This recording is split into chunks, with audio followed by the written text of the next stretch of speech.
Ons vandaag komt uit Esra 7 vers 10. Esra deed aan zijn hart doen trachten, dem Herrn zijn Gesetz te verstaan, te leren en doen te leven, in de Israeliten, de geboten en rechten te leren.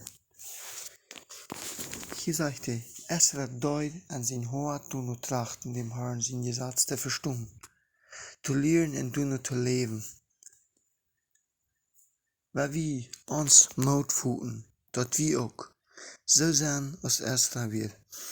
Dat wir an den Herrn zijn Gesetz sehen, dat wir dat leren te verstaan en ook doen leven, dat wir doen trachten, dat wir nicht bloß boven even die Bibel lesen. Es ist bei uns nicht so, dat wir, wenn wir die Bibel lesen, dat wir die bloß lesen, meistens Ungewohnheit oder auch wenn wir noch für den Herrn waren, aber dat wir bloß boven even die Bibel lesen, weil wir doen trachten, die Bibel te verstaan. Der Herr wordt sich nicht, der wordt nicht still bleiben, der wordt uns alles klar machen, der wordt uns openbaren.